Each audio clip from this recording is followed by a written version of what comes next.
are no joke. They're no joke, you know, these little short scale guitars. And what's cool about them is that you can just really do some cool bending shit. You know, you can really bend it high, because the shorter scale, the shorter length from the nut to the bridge means that it takes less tension to get it up to the right pitch that you need to. So you can just really mess around on them strings, just really bend them high, you know. Got this one right here. This is Mitchell with the 22.5 inch scale. And got the Rocketeer here with the 24.5 or so inch scale, which normally like a Stratocaster is like 25.5. Gibsons are 24 3/4. And then also,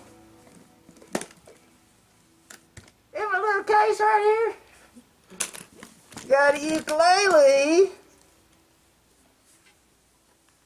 And I haven't measured the scale yet, but it's small. It's I guess it's not really a little guitar, but to me it's like a little guitar.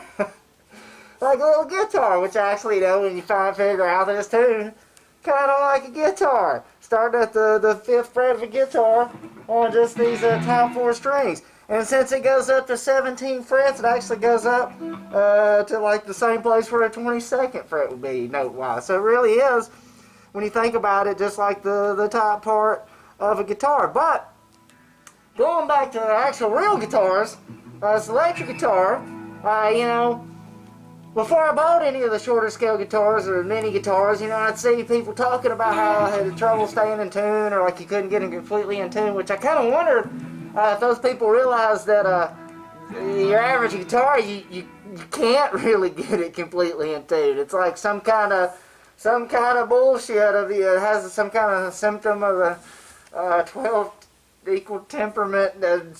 Just trust me on this one, alright? Just trust me on it. Guitars, you're gonna be a little off. It's hard to get, you know, you get them pretty close.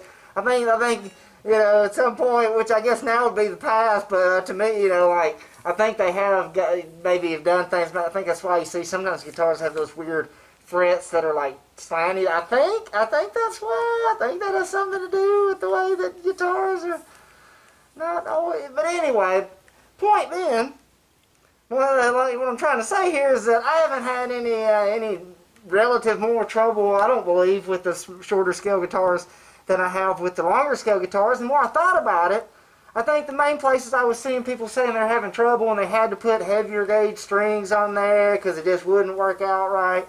I think those are more like just comments and people talking. I don't know if I ever saw anybody, which, not like you have to know anything to make a video, but also you really don't have to, you know, do anything. Comment, because the whole point is, because it's a shorter scale, the frets are actually closer together. So that's what kind of, at least at first, and I don't know, to me made it a little harder to get used to, because they're just close enough together. I felt like I was tripping a little bit, and that's another thing that I saw. People, you know, talking about how, like, a lot of times people want to use a 25.5, like a Fender scale, like a Stratocaster, Telecaster, or something like that, for more shred stuff, because they trip over their fingers or something, which I think I have fairly average size hands. I think they're not overly big, but I think they're fairly well shaped for a guitar. Like, you know, my fingers are relatively long for the size they are. I don't know. I can probably stretch better than not, but that's probably just from playing for a while. But my point is, these strings, I mean, to still, I get they get close together, but it's not really that much closer together than, you know, a guitar that has a 25.5, you know, so it's hard to see that be, you know, be that difficult. Like, oh, the frets are just too small, which, I mean, they're about the same as like on a 24 fret guitar you get up there. But I do think that the extra bending is cool, because you kind of get the situation going on where, since it's a fixed bridge, you know, you maybe get a little bit better tuning, but you also get kind of the looser feel that I think you kind of get from having a whammy bridge. Because that's one of the reasons sometimes I kind of like having a whammy bar bridge, even though I don't really use a whammy bar very often at all. And but I kind of like having it because, like, if I bend the string up, then I can really bend it up, and it's because like while I'm bending, it's actually moving the bridge, and I don't know if it's working for me or against me, but in my mind, it makes it, I'm like, oh yeah, I'm bending, but then at the same time, I know it's a double-edged sword because that means that if I bend up, okay, in one string, and I'm also holding another string down, what ends up happening on a guitar where you got a floating bridge, like a whammy bar bridge, in most cases, I mean, I know they can all be different, but in general, whenever you start bending up this string, it messes with how everything's pulling, in other words. So long story short, the pitch of the other note changes. It'll like go down or something. So let's see what happens on this one with a fixed bridge. So this is the note that would be changing, because I'm going to bend this one. So I'm going to bend that one. But this is the note. We're going to see if it stays.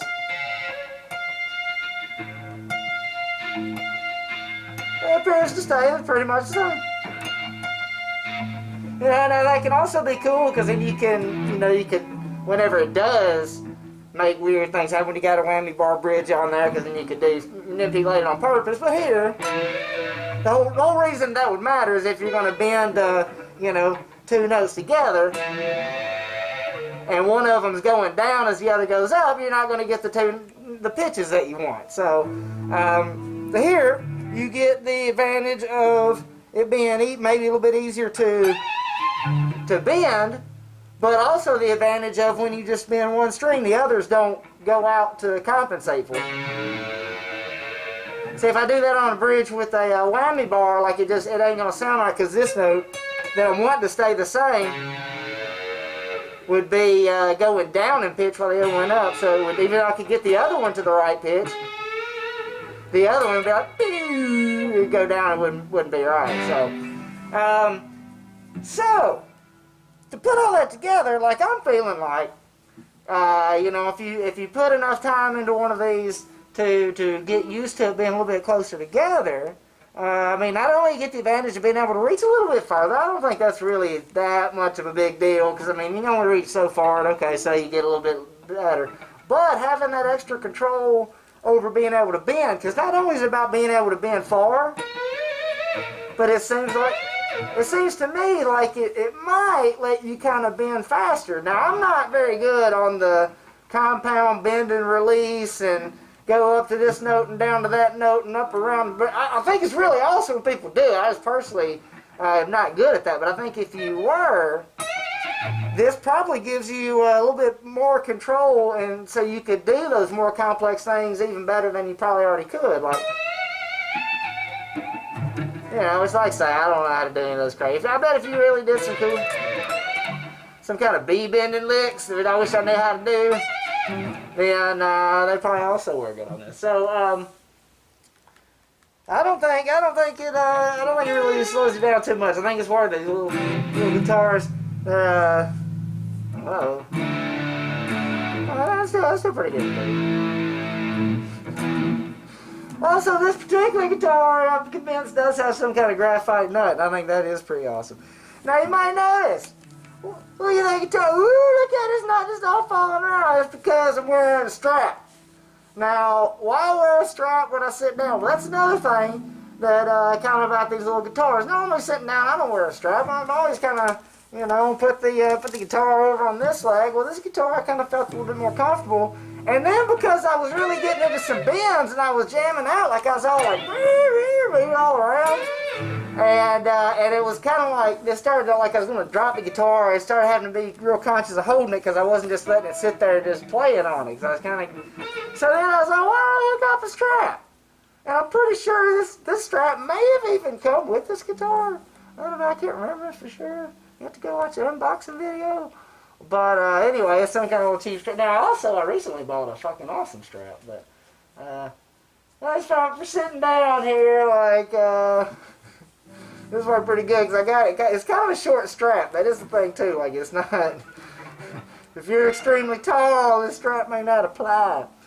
So, if you're somebody that already plays guitar and you're looking to try something just a little bit different and you don't want to go full uke, if you don't want to go full uke, I suggest trying out a shorter scale guitar.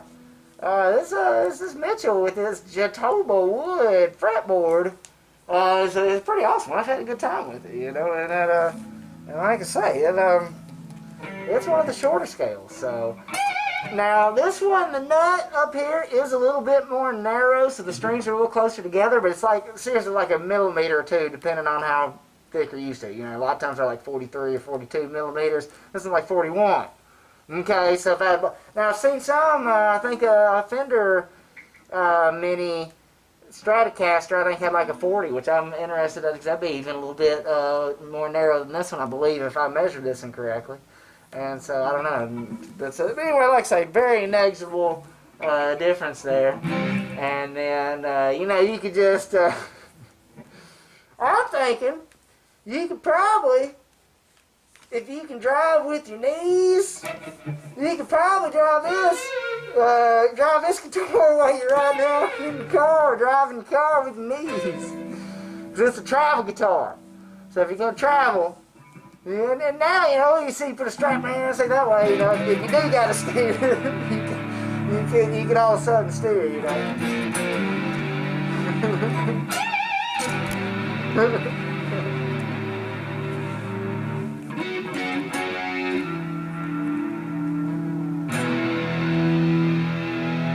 So, mini guitars, no joke.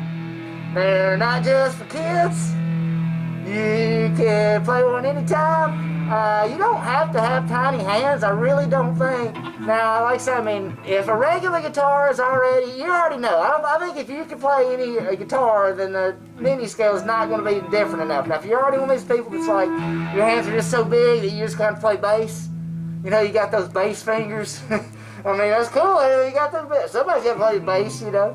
You got those, you know, and in that case, you know. But if you're, you know, any other guitar player, like, don't like, oh, it's gonna be, oh, I just can't. You know, give it a shot. You might have a good time with it. And then you know, like, woo, you put a strap on, and you, oh,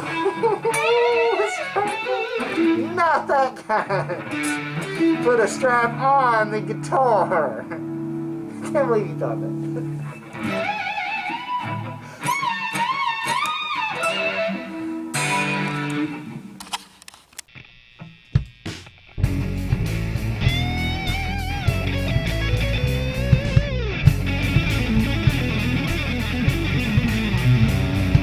Time is flowing backward to a life without a care. Trying to find a memory, but it wasn't there. Maybe it's something I don't know, maybe I don't care. Maybe it's something you should outgrow, maybe you should share.